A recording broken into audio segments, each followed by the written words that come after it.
کہ جنت میں ایک ایک درخت ایسا ہے کہ اگر ایک گھوڑ سوار 100 سال تک، صحیح بخاری میں آتا ہے، 100 سال تک گھوڑے پہ بھاگتا رہے، اس کے سائے سے باہر نہیں نکل سکتا۔ یہ جناب سائز ہے ایک درخت کا، سر ایک درخت کا، تو کائنات پھر کتنی بڑی ہے۔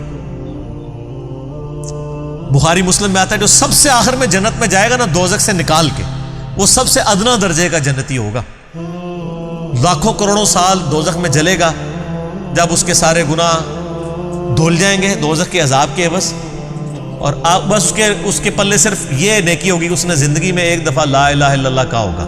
بس یہ کلمہ اس نے پڑھ لیا ہوگا، لا الہ الا اللہ محمد رسول اللہ، یا اپنے بھی وقت کے پیغمبر پہ جو اپنے زمانے میں امتوں کے تھے ان پہ ایمان لائے ہوں گے۔ تو جیسے ہی اس کو بخاری مسلم کے الفاظ ہیں دوزخ سے نکالا جائے گا، اللہ تعالیٰ فرمائے گا ہاں بھائی تیرے لیے زمین سے 10 گنا بڑی جنت، تو کہے گا یا اللہ تو خدا ہو کے میرے ساتھ مذاق کرتا ہے۔ تو بخاری مسلم کے الفاظ ہیں کہ اللہ تعالیٰ اپنی شان کے لائق مسکرائے گا اس کی بات کے اوپر، اللہ فرمائے گا مذاق نہیں کر رہا، حقیقت بات ہے کہ جو یہ روئے ارض ہے، یہ جو میریکل پلانٹ ارتھ ہے، اس سے 10 گنا بڑی جنت ہے اس شخص کے لیے جو سب سے آخری درجے کا جنتی ہے۔ اور سر جو شروع میں چلے جائیں گے ان کی جنتوں کا کون اندازہ لگا سکتا ہے؟ بخاری مسلم کے الفاظ ہیں کہ جنت میں ایک درجے والا اپنے سے اوپر والے درجے کو یوں دیکھے گا جیسے تم ستارے دیکھتے ہو، اور وہ فرق ایک نیکی کا ہوگا، ایک نیکی کا، اور یہ درجوں کا فرق۔ یہ تو سر اب ہمیں جب سائنٹسٹ بتا رہے ہیں نا گلیکسیز کی تعداد، اور بتا رہے ہیں جی 2.5 ارب گلیکسیز ہیں، اور ہر گلیکسی میں 300 ارب سے زیادہ سورج اور اس کے ساتھ زمینیں ہیں، تو یہ اللہ نے پورا انتظام کیا ہوا سر۔ اس وقت بھی جتنی کائنات ڈسکور ہو چکی ہے نا، اگر یہی جنتیوں میں بانٹ دی جائے نا تو یہ بھی اس سے بڑی ہے۔ اللہ نے تو کیا کچھ پیدا کر دیا، اسی لیے قرآن حکیم میں آتا ہے نا کہ تمہارے رب کے لشکروں کو کوئی نہیں جانتا اس کے سوا۔ ہم تو یعنی مخلوقات کا احاطہ کر ہی نہیں سکتے جو کچھ اللہ نے پیدا فرما دیا۔ تو اللہ تعالیٰ ہمارا ہے کہ ٹہنیوں والے درخت ہوں گے ان جنتوں کے، فَبِأَيِّ آلَاءِ رَبِّكُمَا تُكَذِّبَانِ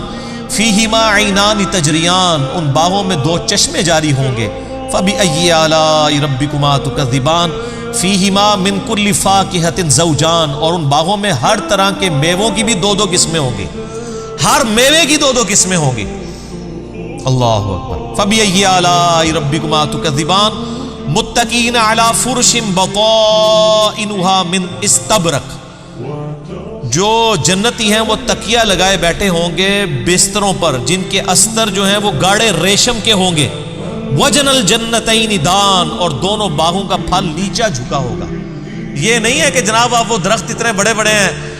تو جناب آپ کو کوئی سیڑھی لگا کے یا کسی ڈرون میں بیٹھ کے جانا پڑے، نہیں، ٹہنی لٹک رہی ہوں گی، بلکہ اشارہ کریں گے تو ٹہنی اپنے پاس آ جائے گی، اور آپ اس کو پھل کے توڑ کے کھائیں گے، کیونکہ جنت کو تو فنا نہیں ہے، آپ کے توڑ کے ختم ہوگا ایک اور وہاں پہ لگ جائے گا۔ جنت میں کوئی چیز ختم نہیں ہونی سر، جتنا مرضی کھاؤ پیو، ختم کوئی چیز نہیں ہونی، جو آپ کھائیں گے نا آپ، اچھا، اور آپ کو بھی تکلیف سے آزاد کر دیا، کوئی پیشاب نہیں ہے، کوئی پخانہ نہیں ہے۔ بخاری مسلم کے الفاظ ہیں ایک خوشبودار ڈکار آئے گی، سب کچھ ہضم، اور کوئی قبض والا معاملہ نہیں ہوگا، کوئی پیٹ خراب ہونے والا نہیں ہوگا، وہاں اپنے آپ لذت کے لیے کھائیں گے اور بھوک بھی نہیں ہوگی، بھوک کے بغیر بھی لذت کی وجہ سے آپ کھانا کھائیں گے، اور لذت کی وجہ سے آپ جتنا مرضی، یہاں پہ بھی لوگ بھوک کے بغیر لذت کے لیے کتنا کچھ کھا جاتے ہیں،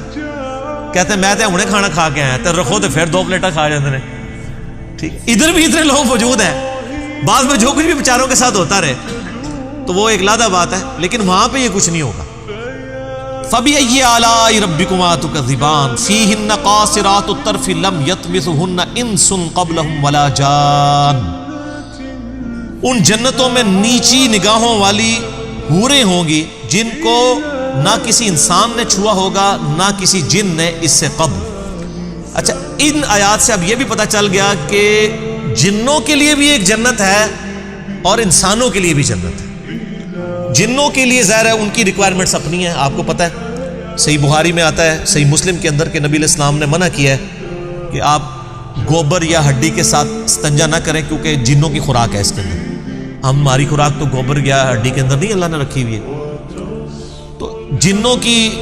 آرائش کا ان کی جو خواہشات کا سامان الگ سے ہے، ان کی جنت الگ ہے، انسانوں کی جنت الگ ہے، لیکن ان کے لیے اپنی جنیاں ہوں گی، تواڈے سے تواڈیاں جنیاں ہوں گی، ٹھیک ہے، وہاں لیکن جنیاں نہیں ہوں گی، وہاں پہ بڑی شریف قسم کی بیویاں ہوں گی جی۔ فَبِأَيِّ آلَاءِ رَبِّكُمَا تُكَذِّبَانِ كَأَنَّهُنَّ الْيَاقُوتُ وَالْمَرْجَانُ، اور یہ جنتی عورتیں ایسی ہوں گی گویا یاقوت اور مرجان ہیں۔ وہ تو صحیح بخاری میں آتا ہے کہ وہ یعنی ایسی ٹرانسپیرنٹ حوریں ہوں گی کہ ان کی جو پنڈلیاں ہیں، پنڈلیوں کے پیچھے ہڈیوں میں جو گودا ہے نا، وہ بھی ٹرانسپیرنٹ نظر آ رہا ہوگا۔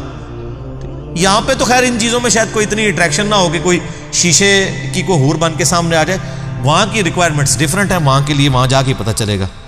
فَبِأَيِّ آلَاءِ رَبِّكُمَا تُكَذِّبَانِ هَلْ جَزَاءُ الْإِحْسَانِ إِلَّا الْإِحْسَانُ، احسان کا بدلہ بجز احسان کے کیا کچھ اور بھی ہو سکتا ہے؟ ہائے ہائے ہائے، یہ اللہ ہی کا ہی فضل ہے۔ سر اس کی اس آیت کا جو سوز و گداز ہے نا، وہ ایک عربی سمجھ سکتا ہے۔ اللہ تعالیٰ فرماتا ہے کہ جس نے زندگی میرے لیے گزاری، جس نے میرے لیے دنیا میں تکلیفیں اٹھائیں، حلال و حرام کی تمیز کی، روکھی سوکھی کھا لی،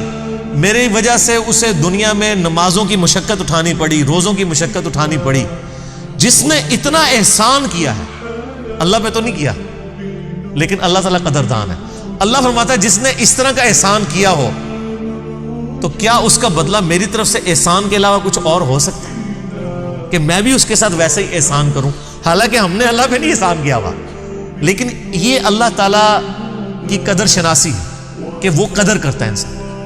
کہ بتاؤ اس احسان کا، اس نیکوکاری کا بدلہ کیا نیکوکاری کے علاوہ کچھ ہو سکتا ہے؟ جو تم نے نیکوکاری کی تو میں تمہارے ساتھ وہی نیکوکاری کروں گا، یعنی مراد یہ کہ جنت دوں گا۔ فَبِأَيِّ آلَاءِ رَبِّكُمَا تُكَذِّبَانِ، تو اے جن و انس کے گروہ، تم اپنے رب کی کون کون سی نعمتوں کو جھٹلاؤ گے؟ أحب لقاء يظل